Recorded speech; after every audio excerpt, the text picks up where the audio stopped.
उनकी पत्नी सुशीला कभी भी पति को नहीं बोली कि आप आज कुछ लेके क्यों नहीं आए।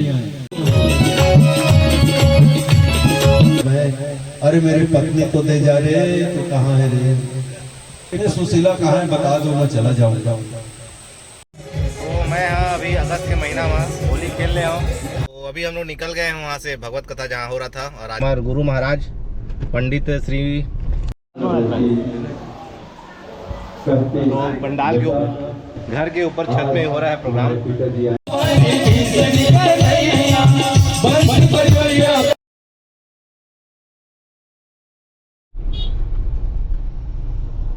तो जय जवाहर सबो संगवारी मंदा। आज मैं सोचे हूँ कि छत्तीसगढ़ी में ब्लॉग बनाऊँ और हमन जात हन बाकी मोगरा सोमवारी बाजार जहाँ पर होवत है श्रीमद् भागवत कथा, जो कि कथावाचक है हमारे गुरु महाराज राजेंद्र धर दीवान महाराज जी और पचोरी वाले हैं। तो उनके कथा हमन सुने जातन बाकी मोगरा।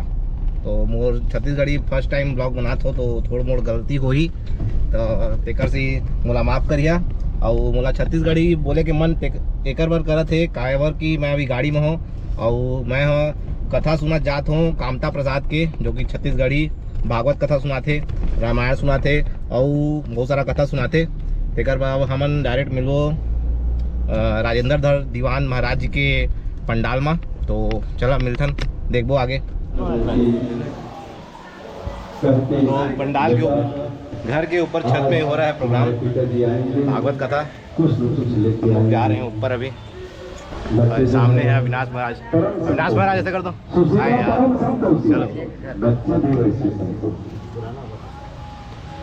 तो देखो छत के ऊपर लगाए हैं पंडाल, मान करके शांत रहते। महाराज जी सुनाने कथा। एक समय ऐसा आया सुदामा जी महाराज को, यह बाकी मोगरा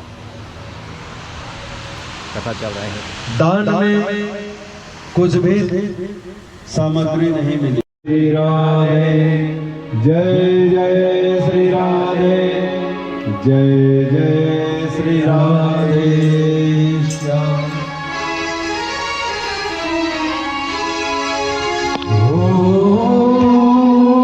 संतान हुए तो 5 घर, 4 संतान हुए तो भी 5। तो जो अपने नियम में रहता है, अपने जो नियम से चलता है, मेरे प्रभु उनके ऊपर कृपा करते हैं। जो अपने नियम को तोड़ते बड़ी दूर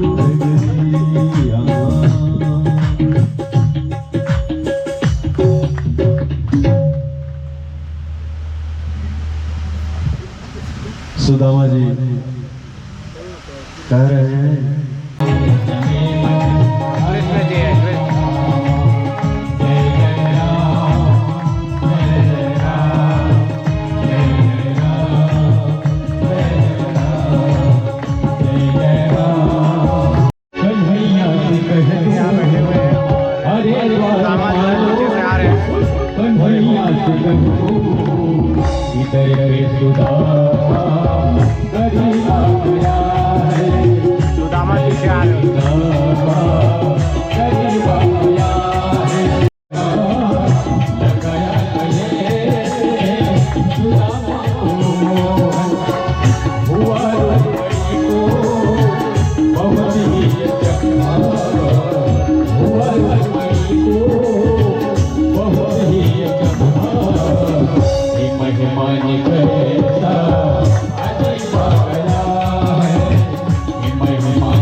मेरे प्रभु श्री कृष्ण जी दौड़ पड़े और सुदामा जी का स्वागत किए।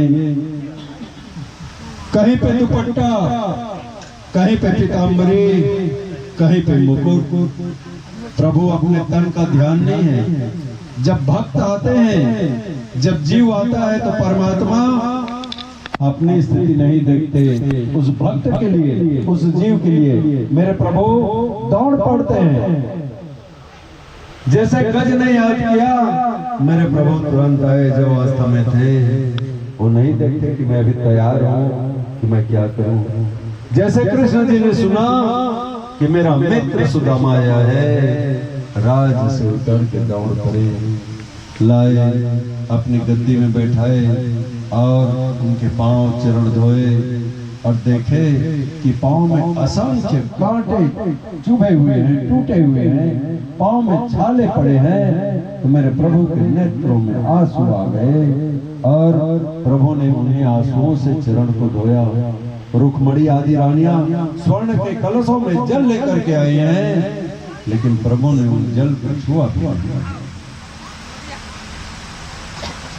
भगवान सेवा करके ब्राह्मण की सेवा का 5 प्रकार, ये अर्थ है समझाने का माताओं का। सुशीला जानती है कि ये मांगेंगे नहीं, किंतु प्रभु तो जान लेंगे ना कि एक घरों के चावल नहीं, ये मांग के लाए हैं।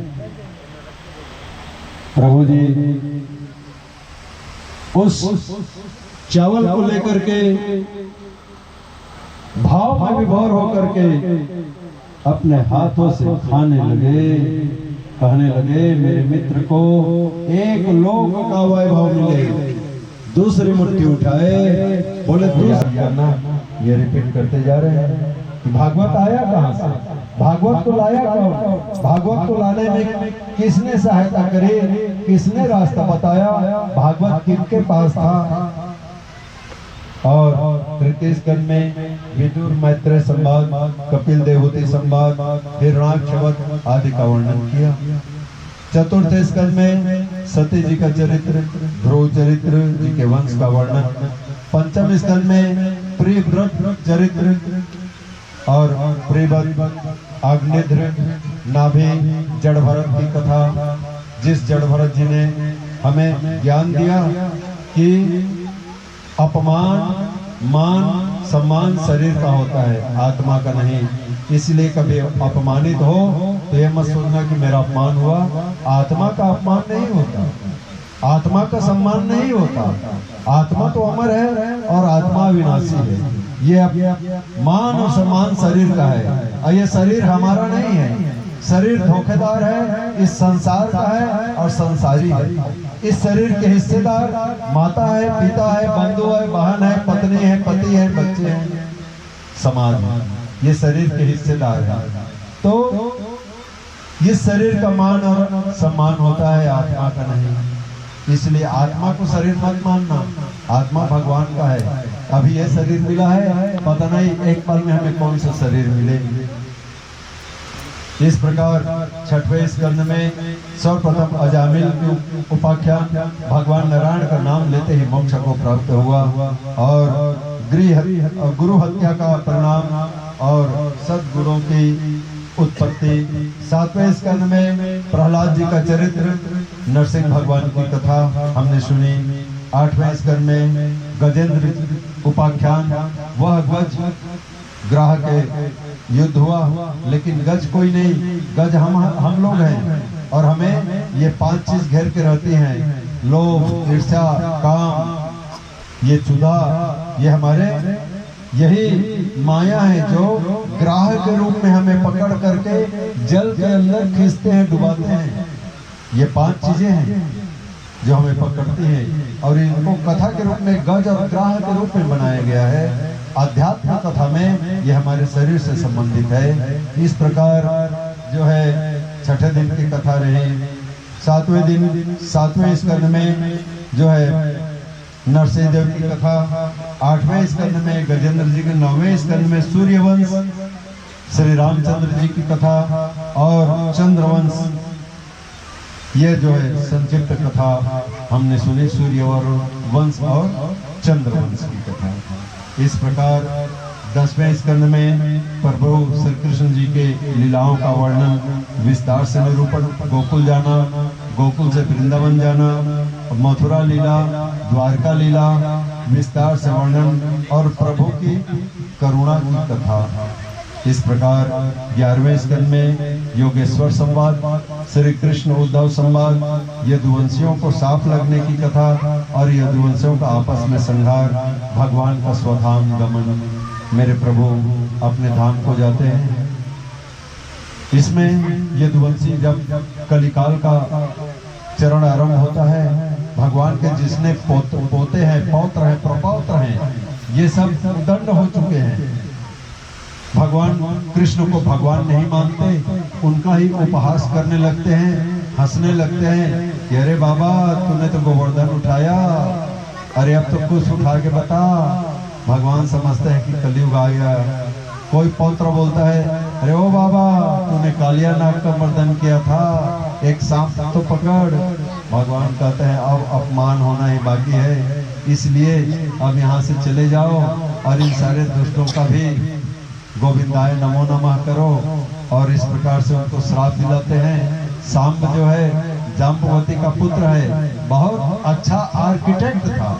ये जितने मंदिर बड़े बड़े मंदिर बने हैं, द्वारकाधीश का मंदिर ये राजा सांब का बनाया है, और पुरी का मंदिर ये भी कोणार्क का मंदिर सांब का बनाया है। किंतु सांब भी आगे चल करके बिगड़ गया और मद्यपान करने लगा और अपने पेट में, सांब बड़ा सुंदर था, जाम्बवती रुक्मणी जी के आशीर्वाद से सुंदर हो गए, तब जो है सांब भी सुंदर हुआ। उसको अन्य उनके भाइयों ने कहा कि तुम जो है लड़की का भेष स्त्री रूप बनो, पेट में कपड़े रख दिए और वहाँ वशिष्ठ, जमदग्नि, ये विश्वामित्र, अत्रि, बड़े बड़े ऋषि बैठे हैं जो कई युगों से जी रहे हैं। उन ऋषियों के सामने जाकर के बोले अरे ऋषिवर, आप लोग तो बहुत ज्ञानवान हो, बताओ इसके गर्भ में क्या है।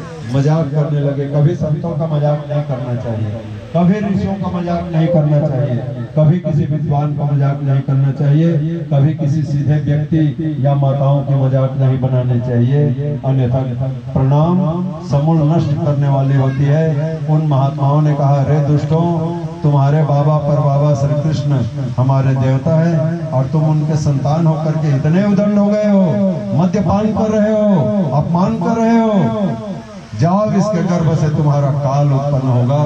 और वो हंसने लगे। जब खोले तो लोहे का मुद्गर गिरा, उसे घिसने लगे, डर गए। जितने लोहे से घिसते गए सब कटीले वृक्षों में बनते गए। अंतिम में छोटा टुकड़ा बचा, उसे समुद्र में फेंक दिया गया, उसे एक मछली निकल गई। जितने समुद्र के किनारे कटीले घास हुए, उन कटीले घासों को पकड़ करके आपस में ही मजाक मजाक में ही यदुवंशियों का संहार हो गया। मेरे प्रभु अपनी लीला को समापन करके जाने की तैयारी में हैं। बलराम जी महाराज को पता चला, उन्होंने कहा कि प्रभु आप जा रहे हैं तो आपके पहले मुझे जाना होगा, क्योंकि मैं आपका शेष सैया हूँ। आप जाएंगे तो मुझे में विश्राम करेंगे। और बलराम जी समुद्र के किनारे गए हैं और वहीं से एक गुफा के द्वारा समुद्र में 1000 फण के सर्प बन करके प्रविष्ट हो गए। बोलिए बलराम जी महाराज की। जब भी द्वारका जाएंगे तो उन गुफा को देखना, उसमें अभी भी सर्प की सुगंध आता है, हमने देखा है। और इसके बाद मेरे प्रभु एक पीपल वृक्ष के नीचे विश्राम कर रहे हैं। उनका एक कर्ज बाकी है रामावतार का, और राजा बलि को, ये जो बाली था उनको छिप करके मेरे प्रभु ने बाण मारा था, आज उनका भी कर्ज को चुकाना है। इसलिए मेरे प्रभु पीपल वृक्ष के नीचे और पीताम्बरी पहने पांव को एक दूसरे पैर में चढ़ा करके हिला रहे हैं। प्रभु का पैर तो एकदम गुलाबी है, ऐसा लगता है कि किसी मृगी का मुख हो, इतने सुंदर मेरे प्रभु के पांव चरण हैं। और एक बहेलिया आता है, दूर से देखता है कि ये मृगा ऐसे ऐसे हिला रहा है, तो दूर से ही शब्द भेदी बाण मारता है और वे आकर के जहर से बुझे हुए तीर मेरे प्रभु के चरण में लगते हैं और रक्त की धारा निकलने लगती है। बहेलिया आकर के देखता है कि यह तो स्वामी कृष्ण है, क्षमा मांगता है, बोले प्रभु मुझे मेरे अपराध क्षमा कर दो। कृष्ण जी कहते हैं अरे नहीं, मेरा कर्ज चुकता हुआ, मैंने तुझे छिप करके, जब मैं राम अवतार में था तुम बाली थे, मैंने मारा था, आज तूने मुझे मारा, आज हिसाब हमारा बराबर हुआ। इस प्रकार भगवान जो है वहीं पे उद्धव जी को ज्ञान देते हैं, अर्जुन को पूरे अपने यदुवंशियों के साथ में भेजते हैं। बाकी यदुवंशी जो है वहीं पे लड़ मर के खत्म हो गए। अब यहाँ जो है द्वारकापुरी समुद्र में डूबने वाली है, सुनामी आने वाला है, समुद्र में बड़ी बड़ी लहरें उत्पन्न हो रही हैं। हमारे प्रभु की इच्छा है कि ये द्वारकापुरी चली जाए और यहाँ फिर कोई इस पुरी में ना आए। मेरे प्रभु, वह जो पीपल का वृक्ष आज भी जिंदा है द्वारका, यहाँ सोमनाथ के पास है पीपल का वृक्ष, और उस पीपल के वृक्ष को अभी के वैज्ञानिक डॉक्टर लोग ड्रिप लगा लगा करके जीवित रखे हैं। वही 5000 साल पुराना, उसमें इतने सारे बॉटल चढ़ रहे हैं। जैसे मनुष्यों को बॉटल चढ़ता है, वैसे उस पीपल में भी बॉटल चढ़ा करके जीवित रखे हैं। ये हम अपनी आंखों से देखे हैं। कभी आप लोग भी जाइए, दर्शन कीजिए। जिस वृक्ष के नीचे मेरे प्रभु बैठे थे वो वृक्ष आज भी है। बहलिया ने बाण मारा और उससे जो है प्रभु अपनी लीला को संपन्न करना चाहते हैं। भगवान को कौन मार सकता है, लेकिन अवतरित हुए हैं तो जाना पड़ेगा। इस धरती में जो आए हैं उनको जाना ही पड़ेगा, उनको रोक कोई नहीं सकता। चाहे वृक्ष हो, औषधि हो, कीट हो, पतंग हो, मनुष्य हो, नहीं रोक सकते, जाना ही है। और जाने के लिए ही आए हैं, इसलिए हम यहाँ के मेहमान हैं। मेहमान इस धरती के मेहमान हैं, इस धरती के मालिक नहीं हैं। जो मालिक समझेगा वो भूल कर बैठेगा, जो मालिक समझेगा वो बार बार जन्म लेना पड़ेगा। इसलिए मेहमानी करें, और मेहमान बन करके, जैसे मेहमान आते हैं, घर में कितने भी क्रोधी रहे, घर में कितने भी दुष्ट रहे, दूसरे के घर जाएंगे कैसे सरल हो जाते हैं, बड़ा सुंदर बन जाते हैं। वैसे हमको यहाँ सुंदर बनना पड़ेगा। जब सुंदर बनेंगे तो सत्य मिलेगा। हम सत्य की प्राप्ति के लिए आए हैं, यहाँ कोई जमीन खरीदने और मकान बनाने के लिए नहीं आए हैं। क्या बोलना पड़ेगा? और जोर से, और जोर से।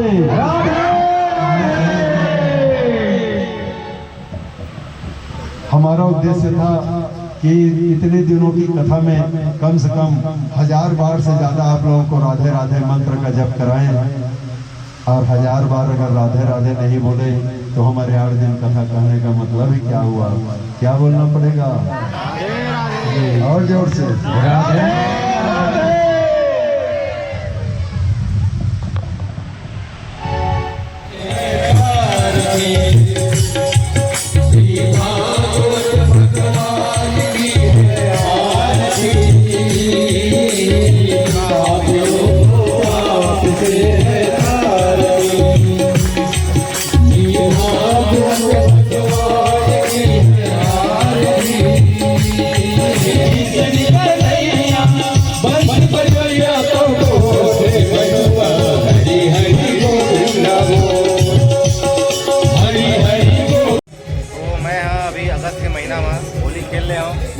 क्योंकि कृष्ण भगवान को जो है होली बहुत पसंद है। तो अभी अब जस्ट होली खेल के आए हैं नीचे में, और ऊपर में अभी कथा चल ही रहा है, मतलब अब अंतिम आ गया है। और तो अभी हम लोग निकल गए हैं वहाँ से, भगवत कथा जहाँ हो रहा था, और आज अंतिम दिन तक ख़त्म हो गया है। तो लास्ट दिन जो है होली खेले हैं, और मेरे बाल और पूरे कपड़े में कलर लग गया है। तो मैं गाड़ी में मत लगे करके पापा गमछा उधार लिया हूँ अभी, बस यहाँ कंधे में डाल के थोड़ा देर मतलब घर तक पहुँचने लायक। तो आज के वीडियो को यहीं पे एंड करते हैं, और वीडियो अगर पसंद आए तो वीडियो को लाइक करें, चैनल को सब्सक्राइब करें। मिलते हैं अगले वीडियो में। Good night. और ये देखो बाकी का रोड, हाँ अब डामर हो गया ना पूरा। किधर मुड़ो पापा? Left right. श्रीमद् भागवत 10 बजे।